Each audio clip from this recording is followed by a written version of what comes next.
नमस्कार। अपना उत्तर प्रदेश के इस बुलेटिन में आप सभी का स्वागत है। आपके साथ मैं हूं अंजलि भंडारी। तो झारखंड में चुनावों के मद्देनजर बतौर स्टार प्रचारक सीएम योगी आदित्यनाथ ताबड़तोड़ जनसभाएं कर रहे हैं। इसी कड़ी में सीएम योगी आदित्यनाथ ने भवनाथपुर विधानसभा क्षेत्र में जनसभा की और इस दौरान उन्होंने बीजेपी प्रत्याशी के लिए जनता से वोट की अपील भी की। साथ ही विपक्ष पर जमकर निशाना भी साधा और सुशासन के इस बेहतरीन समन्वय को लेकर के अगर कोई राजनीतिक दल कार्य कर सकता है तो प्रधानमंत्री मोदी जी के मार्गदर्शन और नेतृत्व में केवल और केवल भारतीय जनता पार्टी कर सकती है। बहनों और भाइयों, झारखंड के अंदर आपने पिछले 5 साल के अंदर व्याप्त अराजकता और भ्रष्टाचार को देखा होगा। एक और आपने देखा होगा कि काम मोदी जी के नेतृत्व में पूरे देश के अंदर विकास और लोक कल्याणकारी कार्यक्रम चल रहे हैं, तो दूसरी ओर झारखंड के अंदर यहां के मंत्री और उनके स्वयं के खानदान के लोग लूट मचा करके अराजकता का माहौल पैदा करके यहां के प्राकृतिक संसाधनों को पूरी तरह लूट मचा रखी है। अराजकता व्याप्त है। पर्व और त्योहार शांतिपूर्ण तरीके से नहीं मनाने देते हैं। गरीबों को, किसानों को, नौजवानों को उनका सम्मान नहीं मिल पा रहा है। नौजवान प्लान करने के लिए मजबूर है। किसान आत्महत्या करने के लिए मजबूर है। गरीब भूखों मरने के लिए मजबूर है। जबकि पूरे देश के अंदर पहली बार प्रधानमंत्री मोदी जी के आने के बाद से पिछले 4.5 वर्ष से हर गरीब को फ्री में राशन की सुविधा का लाभ प्रधानमंत्री मोदी जी उपलब्ध करवा रहे हैं। 80 करोड़ लोग भारत के अंदर फ्री में राशन प्राप्त कर रहे हैं। प्रधानमंत्री आवास योजना में 4 करोड़ गरीबों को आवास की योजना का लाभ दिया गया है। बहनों और भाइयों, 4 करोड़ गरीबों के घर में एक सिर ढकने के लिए आवास, 10 करोड़ गरीबों को एक शौचालय, 10 करोड़ गरीबों के घर में उज्ज्वला योजना का कनेक्शन, 12 करोड़ किसानों को किसान सम्मान निधि का लाभ और देश के अंदर 50 करोड़ गरीबों को 5 लाख रुपए की प्रतिवर्ष 5 लाख निःशुल्क स्वास्थ्य की सुविधा उपलब्ध कराने की गारंटी मोदी जी ने दी है। बहनों और भाइयों, अब तो मोदी जी ने यह भी घोषणा कर दी है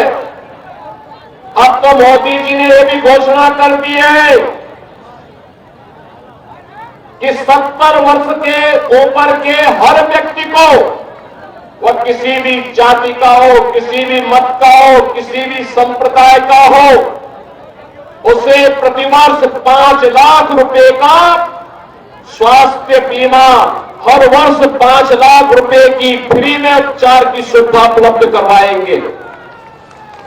और इसीलिए बहनों और भाइयों, मैं आपके पास आया हूं आपसे कहने के लिए, विकास और विरासत का ये बेहतरीन समन्वय अगर करना है, आपने देखा होगा, आप वाराणसी जाते होंगे, काशी जाते होंगे, आप मां विंध्यवासिनी धाम जाते होंगे, जाकर के देखे कितना बेहतरीन बाबा विश्वनाथ धाम बन गया है। मां विंध्यवासिनी धाम कितना अच्छा बन गया है। और 500 वर्षों के बाद इंतजार समाप्त करके अयोध्या में भगवान राम का भव्य मंदिर का निर्माण भी किस भाव के साथ, कितनी भव्य दिव्यता के साथ बन चुका है। उधर कैबिनेट मंत्री ओम प्रकाश राजभर ने कांग्रेस अध्यक्ष मल्लिकार्जुन खड़गे के सनातन धर्म पर दिए गए बयान पर तीखी प्रतिक्रिया दी। कैबिनेट मंत्री ओम प्रकाश राजभर ने कांग्रेस पर आरोप लगाते हुए कहा कि कांग्रेस पार्टी का इतिहास झूठ और भेदभाव से भरा है। लोगों को बांटकर सत्ता हासिल करना कांग्रेस की पुरानी परंपरा रही है। कांग्रेस ने 70 सालों तक पिछड़े, दलित और मुस्लिम वर्गों को सिर्फ वोट बैंक के रूप में इस्तेमाल किया और उनके उत्थान के लिए कुछ नहीं किया। राजभर ने यह भी आरोप लगाए कि कांग्रेस पार्टी मुद्दों से भटक चुकी है और बेवजह की बयानबाजी कर रही है, जिससे कि देश का विकास बाधित हो रहा है। कांग्रेस पार्टी के नेता जो मल्लिकार्जुन खड़गे जी का बयान है, शायद उनको ये नहीं पता है कि 70 सालों तक अंग्रेजों की फूट डालो और राज करो की नीति का अनुसरण कर देश को कमज़ोर किया कांग्रेस पार्टी के लोगों ने। वे साधु संतों पर टिप्पणी करने का अधिकार खो चुके हैं। भारत को एकजुट रखने में साधु संतों की महान परंपरा और उनके त्याग का बड़ा योगदान रहा है।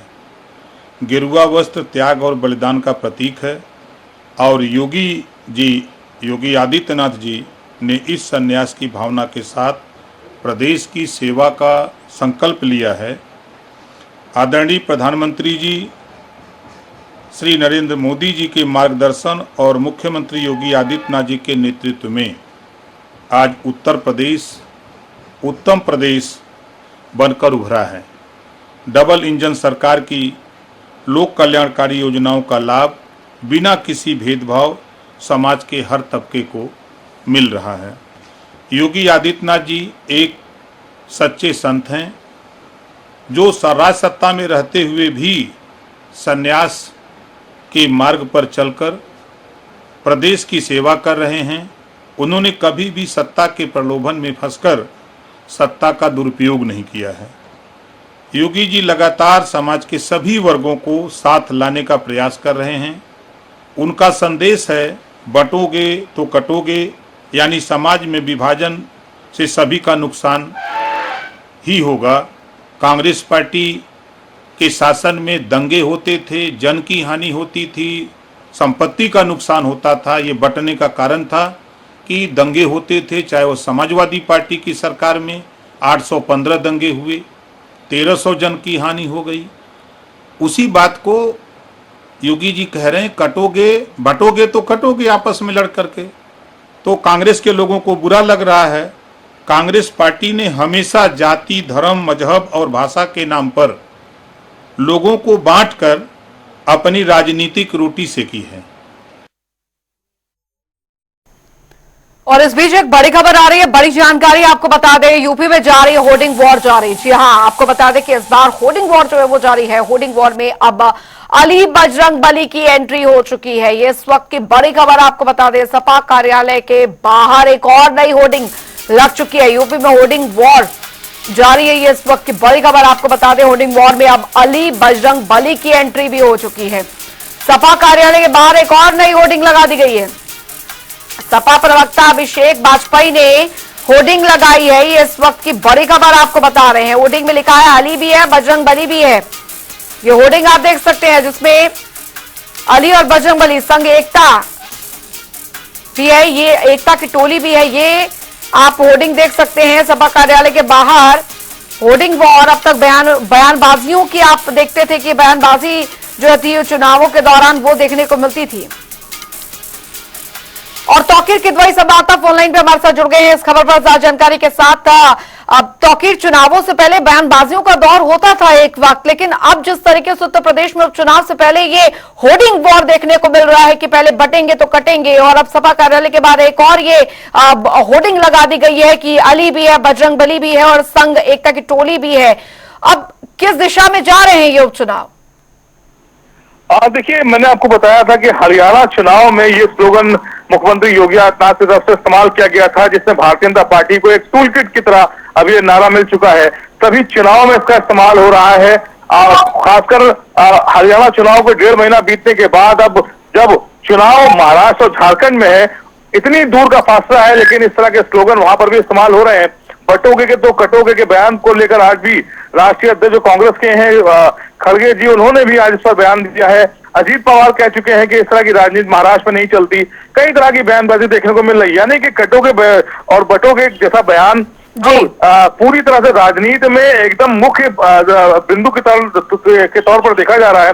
उत्तर प्रदेश में होर्डिंग का जो दौर है वो जारी है, ये होर्डिंग वॉर जारी है। समाजवादी पार्टी की तरफ से होर्डिंग लगाई गई कि जहां बजरंग बली है उसमें अली भी हैं और साथ रहेंगे तो जुड़ेंगे तो आगे बढ़ेंगे। इसी तरह की एक होर्डिंग लगाई गई बहुजन समाज पार्टी कार्यालय के बाहर भी, जो लखनऊ के प्रत्याशी रहे लोकसभा के, उनकी पत्नी मेयर प्रत्याशी रही, उनकी तरफ से होर्डिंग लगाई गई कि बसपा के साथ रहने पर सुरक्षित रहेंगे। यानी कि जो अब उसी बयान, यानी कि जो कटोगे बटोगे के बयान के इर्द गिर्द पूरी राजनीति चल रही है, चाहे वो विपक्ष हो, चाहे पक्ष हो, चाहे चुनावों में मुद्दा हो। अब जो मुद्दे हैं वो पीछे रह गए हैं, सिर्फ कटोगे बटोगे चल रहा है, चाहे हरियाणा चुनाव हो, उत्तर प्रदेश का चुनाव हो, महाराष्ट्र का चुनाव हो या फिर झारखंड का चुनाव हो। अब सब जगह कटोगे तो बटोगे और उसके इर्द गिर्द उसी के जो काउंटर में होर्डिंग और बैनर का दौर भी देखने को मिल रहा है। लेकिन तौकीर, इससे पहले हम जब भी देखते हैं तो चुनाव के दौरान क्षेत्रीकरण अगर किया जाए या वर्गीकरण यहाँ पर किया जाए या धर्मों के हिसाब से जो वोट बैंक की राजनीति जो है वो उत्तर प्रदेश में काफी हावी रही है कई बार चुनावों में। लेकिन इस बार हम देख पा रहे हैं कि इन पोस्टर वॉर के जरिए या पोस्टर पर लिखे स्लोगन्स के जरिए पार्टियों की राजनीतिक का जो तरीका है या ये कई टैक्टिक कहें इसे चुनावी टैक्टिक, वो यहाँ पर बदलता नजर आ रहा है, जिसमें अभी फिलहाल बीएसपी की भी एंट्री हो गई है। जी बिल्कुल, देखिए सबसे बड़ी बात है कि इसको लोकसभा चुनाव से भी देखना होगा। जिस तरह से लोकसभा चुनाव में जात के आधार पर वोटिंग हुई थी, उत्तर प्रदेश में खासकर बहुत नुकसान भारतीय जनता पार्टी को उठाना पड़ा था, महाराष्ट्र में नुकसान उठाना पड़ा था। वजह यही है कि जो लोग अपने जातीय मुद्दों को लेकर उन्होंने वोटिंग पैटर्न अपनाया था, उससे भारतीय जनता पार्टी को काफी हद तक इस समय जो बैसाखी की सरकार कहला रही है उसकी वजह से चलाना पड़ा, वरना पूर्ण बहुमत की सरकार होती अगर इस तरह का नारा शायद पहले दिया गया होता। फिलहाल उसी का काउंटर है ये कि अब आप जातियों में ना बटे, अब आप धर्म के आधार पर ना बटे और अब एक होकर वोट करें। फिलहाल भारतीय जनता पार्टी का ये जो टूल किट है ये उत्तर प्रदेश में कैसे काम करेगा और खासकर महाराष्ट्र में, जबकि पीडीए का जो नारा है समाजवादी पार्टी की तरफ से दिया गया कि पिछड़ा, दलित और अल्पसंख्यक, ये तीन ऐसे वर्ग हैं कि अगर किसी के साथ जुड़ जाएंगे तो उसकी सरकार तय है। ऐसे में अब भारतीय जनता पार्टी इनको काटने से और बांटने से बचाने की कोशिश में लगी हुई है। समाजवादी पार्टी कह रही है कि एक रहोगे तो आगे बढ़ोगे। तो फिलहाल आप देखिए जात और धर्म के आधार पर वोट होता है, चाहे वो महाराष्ट्र हो या फिर उत्तर प्रदेश का उपचुनाव, या फिर लोग अपने सारे मसलों को भूलकर धर्म को सबसे आगे रखकर वोट करेंगे।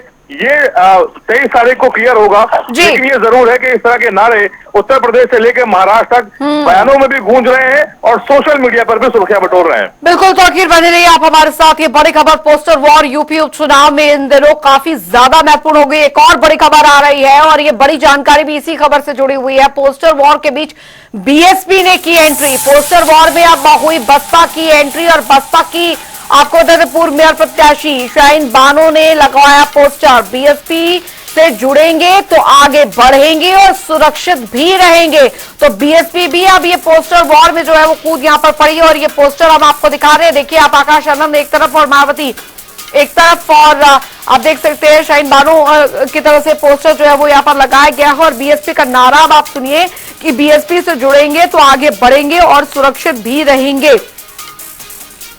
तो इस पोस्टर वॉर में अब बीएसपी की भी एंट्री, बहुजन समाज पार्टी की भी एंट्री यहां पर होती नजर आ रही है। और कुल मिलाकर एक वक्त था जब उत्तर प्रदेश में चुनावों के दौरान ये कहा जाता था कि वर्ग विशेष को लुभाने की कोशिश यहां पर की जाती है या क्षेत्रवाद फैलाने की कोशिश की जाती है। लेकिन अब इन पोस्टर्स के जरिए कहीं ना कहीं यहां पर उत्तर प्रदेश की अगर बात की जाए यहां पर, तो इन पोस्टर्स के जरिए जनता को लुभाने की कोशिश यहां पर की जा रही है। तौकीर किदवई संवाददाता हमारे साथ लगातार बने हुए हैं। तौकीर, अभी हम बात भी कर रहे थे कि सपा और बीजेपी के बाद अब बसपा की भी एंट्री यहां पर हो गई है। तो कुल मिलाकर समझा जाए कि ये पोस्टर वॉर अब एक ट्रेंड सेट बन चुका है चुनावों से पहले प्रचार प्रसार का। देखिए पहले तो आपको बता दें कि बहुजन समाज पार्टी उपचुनाव में अपनी भागीदारी नहीं करती थी, लेकिन अब देखने को मिल रहा है कि 2022 के चुनाव के बाद बहुजन समाज पार्टी भी उत्तर प्रदेश के उपचुनाव में कूद गई है। और इसके अलावा जो लॉ एंड ऑर्डर का मसला है, Bahujan Samaj party law and order के मुद्दे पर अपने आप को सबसे बेहतर बताती है कि उसकी सरकार में लॉ एंड ऑर्डर सबसे बेहतर जी। रहा। और लॉ एंड ऑर्डर एक ऐसा मुद्दा है जो उत्तर प्रदेश की राजनीति पलट देता है। यहाँ पर सरकारें गिर जाती हैं। इसी के चलते जब भारतीय जनता पार्टी की सरकार बनी थी तो सबसे बड़ा मुद्दा लॉ एंड ऑर्डर था और समाजवादी पार्टी को इसी मुद्दे पर घेर कर सत्ता से बाहर किया गया था। फिलहाल भारतीय जनता पार्टी की सरकार पर भी समाजवादी पार्टी लगातार, अखिलेश यादव भी लॉ एंड ऑर्डर को लेकर ही हमले करते हैं। और इस होर्डिंग के जरिए जो आज बहुजन समाज पार्टी के जरिए लगाई गई है, इसके भी जरिए यही बताने की कोशिश की गई है कि Bahujan Samaj party law and order पर, यानी कि सुरक्षा का जो भाव है वो सिर्फ बहुजन समाज पार्टी में मिलता है। और लॉ एंड ऑर्डर जैसा मुद्दा सिर्फ बसपा सुप्रीमो मायावती ही संभाल सकती हैं। ठीक, बहुत बहुत शुक्रिया तौकीर के द्वारा तमाम जानकारी के लिए। बढ़ेंगे आगे। उधर यूपी में उपचुनाव को लेकर सियासत गरमाई हुई है, जिसके चलते अयोध्या सांसद अवधेश प्रसाद मौजूदा सरकार पर जमकर हमला बोला। इस दौरान उन्होंने कहा कि बीजेपी की सरकार में जंगल राज चल रहा है और कानून व्यवस्था पूरी तरह से ध्वस्त हो चुकी है। और निश्चित तौर से भारतीय जनता पार्टी जो भारतीय संविधान की मंशा को ख़त्म करके आरक्षण को ख़त्म करने के तमाम उसके इरादे चल रहे हैं, वो इरादे पूरे नहीं होंगे।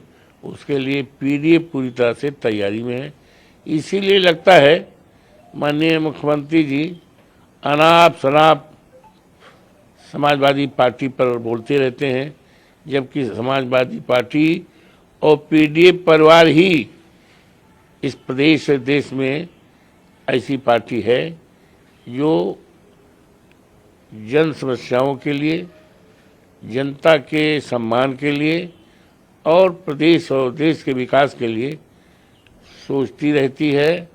और आने वाले दिनों में जो तमाम ये भारतीय जनता पार्टी की डबल इंजन की सरकार के रहते और चलते कानून व्यवस्था ध्वस्त हो गई है, जंगल राज हो गया है, इसकी तरफ तो मुख्यमंत्री सोचने का ना उनके पास मापदा रह गया है, ना उनकी नीयत रह गई है। तो हम उनसे यही अनुरोध करते हैं कि एक मुख्यमंत्री का जो आचरण होता है, और वो भी एक साधु सन्यासी हैं, तो मर्यादा के बीच बात करें तो अच्छा होगा। उधर प्रयागराज में एक बार फिर से प्रतियोगी छात्र सड़कों पर है और इसी कड़ी में छात्रों ने लोक सेवा आयोग का घेराव भी किया। उनकी मांग है कि एक ही पाली में एक दिन पेपर कराया जाए और जब एक दिन चुनाव कराया जा सकता है तो फिर पेपर क्यों नहीं कराया जा सकता। इन्हीं सब विषयों को लेकर हमारे संवाददाता एसएम आमिर ने प्रदर्शन कर रहे छात्रों से बातचीत की। लोक सेवा आयोग पर एक बार फिर से छात्र पहुंचे हैं अपनी मांगों को लेकर और एक बार फिर से हुंकार भरी है, जहां हजारों की तादाद में छात्र पहुंचे हैं और धरने पर बैठे हैं। जहां एक तरफ पुलिस प्रशासन की सख्त बंदोबस्त और कड़ी पहरेदारी है, तो वहीं दूसरी तरफ छात्र अपनी मांगों पर रहे हैं। उनका कहना है आरओ का जो पेपर हो रहा है वो एक ही बार, एक ही दिन, एक ही पाली में होना चाहिए। फिलहाल हम यहाँ छात्रों से बात करेंगे किन मांगों को लेकर आप लोग प्रदर्शन कर रहे हैं, क्या मांगे आप लोग, किस बात को लेकर आप लोग विरोध प्रदर्शन कर रहे हैं। देखिए सर, जो ये नॉर्मलाइजेशन किया गया है सर, जिसमें ये नॉर्मलाइजेशन किया गया है, इसमें कोई निश्चित नहीं है कि किस शिफ्ट में कौन सा क्वेश्चन टफ होगा, कौन सा इजी होगा। जैसे कि हम देखते हैं कि जब हमारे जो मार्क्स होते हैं, हमारे रो मार्क्स बनते हैं, हम डिसाइड कर पाते हैं कि हमारी कट ऑफ कितनी जाएगी। हम एग्जाम के पहले उस हिसाब से अपनी प्रिपरेशन करते हैं, मॉक टेस्ट देते हैं। लेकिन नॉर्मलाइजेशन के बाद जो परसेंटाइल बनेगा उसमें कुछ भी फिक्स नहीं होगा कितने परसेंटाइल पे हम कैसे प्रिपरेशन करें। हमें ये बिल्कुल स्वीकार नहीं है। आयोग से हमारी मांग है जल्दी से इसको हटा करके पुरानी प्रक्रिया लागू की जाए। ये बताइए, पिछली बार भी आप लोग ने विरोध प्रदर्शन किया था, क्या उसका निष्कर्ष निकला जो दोबारा आए हैं आप? देखिए सर, उसका कोई निष्कर्ष नहीं निकला। इनको क्या समस्या है एक शिफ्ट में कराने की? इसके पहले भी तो एक शिफ्ट में होती थी। यूपी पुलिस में लड़कों को 10-10 लाख एक दिन में परीक्षा हुए, 5.5-6 लाख पीसीएस के बच्चे हैं, उनको कराने में क्या समस्या है? हम चाहते हैं कि एक शिफ्ट में हो, वन एग्जाम वन शिफ्ट में हो बस। और नॉर्मलाइजेशन नहीं हटाएंगे तो हम लोग इस आंदोलन रहित यहीं बैठ के जो जब तक खत्म नहीं करेंगे तब तक हम लोग हटेंगे नहीं। यहाँ इस बार आश्वासन से काम नहीं चलेगा? आश्वासन नहीं, जब तक मांग पूरी नहीं होगी तब तक हम लोग हटेंगे नहीं। और लोगों से बात करेंगे किन मांगों को लेकर आप लोग विरोध प्रदर्शन कर रहे हैं, क्या मांगे हैं? नॉर्मलाइजेशन ना हो, one shift one day exam हो, यही मांगे हैं हमारी। अगर आपकी मांगे आज भी पूरी नहीं हुई तो धरना चलता रहेगा ऐसे। पूरा निश्चितकालीन है? हाँ चलता रहेगा। देखिए आपको हम दिखा रहे हैं यहाँ पर लोक सेवा आयोग के गेट पे, जहाँ एक तरफ पुलिस प्रशासन की चाक चौबंद व्यवस्था है, कड़ी फोर्स है और आरएएफ भी तैनात की गई है और गेट को पूरी तरफ से छात्रों ने घेर रखा है और अपनी मांगों को लेकर छात्र लगातार आप देख सकते हैं हजारों की तादाद में यहाँ पहुंचकर विरोध प्रदर्शन कर रहे हैं। इसमें युवतियां भी हैं, युवक भी हैं और अपनी मांग को लेकर ये नौजवान अपने भविष्य की मांग को लेकर कि इनका भविष्य कैसे सुधरेगा, उन्हें नौकरी कैसे मिलेगी, ये सारी प्रक्रिया एग्जाम की कैसे पहले की तरह हो, उनकी मांगों को लेकर आज धरने पर बैठे हैं। फिलहाल अब देखना होगा कि सरकार और जो प्रशासन के लोग हैं और जो लोक सेवा आयोग के लोग हैं इनकी मांगों को किस तरह से पूरा करते हैं या फिर इसी तरह से ये धरने पर आगे भी बैठे रहेंगे। ये तो आने वाला वक्त बताएगा छात्रों की मांग पूरी होती है या फिर लोक सेवा आयोग के अधिकारी अपने उस पर रहते हैं। जनता टीवी के लिए सैयद मोहम्मद आमिर, प्रयागराज। चलिए खबरों में आगे बढ़ेंगे। उधर सपा विधायक राकेश प्रताप सिंह की अयोध्या पदयात्रा शुरू हो चुके हैं और यात्रा का शुभारंभ वैदिक मंत्रोच्चार के साथ किया गया। वहीं इस यात्रा में संत मौनी महाराज के साथ प्रदेश सरकार के राज्य मंत्री मयंकेश्वर शरण सिंह के साथ बड़ी संख्या में राम भक्त शामिल हुए। ये यात्रा 14 नवंबर को अयोध्या दर्शन के बाद समाप्त होगी। हमारी परिभाषा राम के लिए ही पूरा जीवन समर्पित है। यह यात्रा ही नहीं पूरे देश में पूरा स्वराज्य का संकल्प भी है, शुरू हो रहा है। श्री धाम से अलग जगाई जा रही है। अमेठी से चल करके गौरीगंज की पावन धरती अयोध्या जा रहे हैं। सारे राम भक्त वही संकल्प करेंगे, राम मंदिर बना है, काशी मुद्रा बनाएंगे और भारत हिंदू राष्ट्र बनाएंगे। इसके लिए भगवान राम ने प्रेरणा दिया है आज विधायक जी को कि आप चले राम भक्तों को लेके आए। हम लोग आपका भी सम्मिलित हो रहे हैं, सबसे मंगल कामना है, सब लोग सम्मिलित हो और हम सभी संत महात्मा की मंगल कामना है। यह यात्रा सीधा आपको झारखंड लिए चलते हैं। चुनावी प्रचार प्रसार में जुटे हैं उत्तर प्रदेश के मुख्यमंत्री योगी आदित्यनाथ, क्या कुछ कह रहे हैं सुनते हैं। नोटों के पहाड़ मिल रहे हैं, जो नोट गरीब के खाते में जाना चाहिए था वह झारखंड मुक्ति मोर्चा और इंडी गठबंधन से जुड़े हुए लोगों के घरों में प्राप्त हो रहे हैं। ये लूट खसोट और भ्रष्टाचार का एक उदाहरण है। नौजवान नौकरी नहीं प्राप्त कर रहा है इसलिए प्लान कर रहा है। किसान को सम्मान नहीं मिल रहा है इसलिए किसान आत्महत्या कर रहा है। व्यापारी असुरक्षित है, उद्यमी कारोबार समेट रहा है, बेटी और बहन असुरक्षित है। और इसीलिए मैं आपसे कहने के लिए आया हूं, भारतीय जनता पार्टी ने कहा है कि 23 नवंबर को जब मतगणना होगी, भारतीय जनता पार्टी का कमल झारखंड के अंदर खिलेगा। तो भारतीय जनता पार्टी ने घोषणा की है कि झारखंड के अंदर हर महिला को 2100 रुपये हर महीने उपलब्ध करवाने का काम करेंगे। भारतीय जनता पार्टी ने कहा है कि रसोई गैस का भरा हुआ सिलेंडर 500 रुपए में देंगे और साल में 2 सिलेंडर फ्री में भी उपलब्ध करवाने का काम करेंगे। भारतीय जनता पार्टी ने घोषणा की है हर नौजवान को जो ग्रेजुएट और पोस्ट ग्रेजुएट पास किया हो उस नौजवान को 2 वर्ष तक 2000 रुपये हर महीने का बेरोजगार भत्ता उपलब्ध करवाने का काम करेंगे।